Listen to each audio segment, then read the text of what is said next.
Tosin Enyilorin, the CEO of MoneyPoint, recently mentioned during a lecture on the platform that the company currently has 500 open roles and is struggling to fill many of them with Nigerian professionals based in Nigeria. And as you would imagine, almost immediately, some people dismissed the statements. They said it was impossible. Others claimed he was exaggerating. And sometimes I genuinely wonder what version of Nigeria some people are living in to think this cannot be true. More importantly, what incentive does a Nigerian fintech CEO running a for-profit organization have to hire abroad if he can find talent locally? Just think about it. Hiring internationally is often more expensive and more complicated. So any rational business person, any rational business owner would prefer to hire strong talents locally, so long as they are readily available. Honestly, I believe many Nigerians do not think critically about the realities unfolding around them. Anyways, I digress. Let's do a bit of math. Nigeria currently has about 18.3 million out-of-school children, often cited as the highest number globally. UNICEF Link reporting breaks this down into roughly 10.2 million at the primary level and I think 8.1 million at the junior secondary level. Now, let's connect that to another statistic. This time, I would like for us to use our typical 4-year political cycle that we have in Nigeria. Nigeria records approximately 7.5 to 7.7 million births every year based on UN and World Bank estimates. And you see, ironically, we still rely heavily on external institutions to estimate our own population figures because our demographic systems remain deeply inadequate. I mean, let's be honest, if we still debate the exact number of tribes in Nigeria, even till today, then accurately tracking over 200 million people becomes an even taller task. But I digress. So back to the children. What that statistics is telling us is that since the current administration came into office in 2023, approximately 30 million children have been born in Nigeria. I want you all to spend some time to think about this carefully. It means that if those children formed their own country, that country would already be larger than roughly 144 of the world's 195 sovereign nations. Now, based on today's patterns, it means that about 1 in 4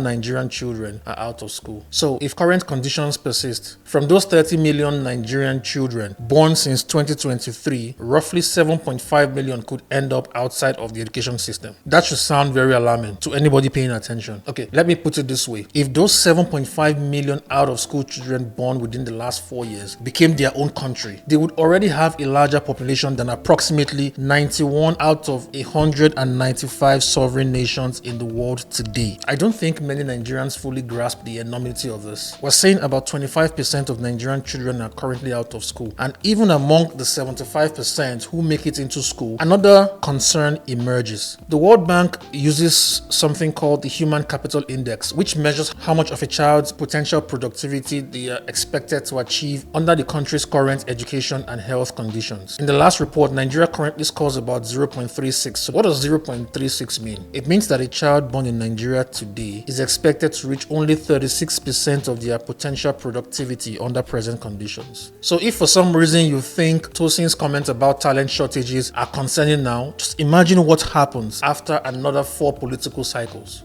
16 more years. If these patterns do not change, the consequences will not remain theories. They are actually real consequences. Let me give you a practical example again. I understand Lagos State well. I was born in Lagos, so I will speak specifically to that reality. You see that cute out of school 7-year-old boy in traffic today along Lekki Ekpe Expressway, or the ones you will find on Broad Street in Lagos Island. Yes, I'm talking about those ones hugging your cars, trying to clean your windscreen, begging for money with puppy dog eyes. Yes, those ones. Those boys will not remain cute after 1 to 2 political cycles from today. After 1 to 2 political cycles, he will be a 15-year-old boy. And by then, he has developed the strength of a young man. He's stronger, hardened by the streets, and yet still no education, still without opportunities. And there are millions like him scattered across the country. Do you not see the danger in that? So when your favorite politician asks for re-election, I want you to ask them a simple question. How did you improve the lives and the future prospects of the 30 million children born during your first term? And what concrete plans do you have for the next 30 million children who will likely be born if you remain in office for another political cycle? Because for God's sakes, the long-term stability of a nation depends heavily on what it chooses to do with its children. And if millions of children remain outside education while the broader society treats it as background noise, then the country is building a future crisis with its own hands. So I guess if you need me to tell you the dangers of having as many as 7.5 million children unable to go to school, and you don't care about this, then we should be questioning why you are even entitled to vote in the first place. You are not an asset or a positive contributor to Nigeria. Unfortunately, you are a liability. Please share this with someone else, and remember, the saying, ignorance is bliss, is a fallacy. I always encourage people to choose knowing because the alternative is way too costly. I'll see you on the next one.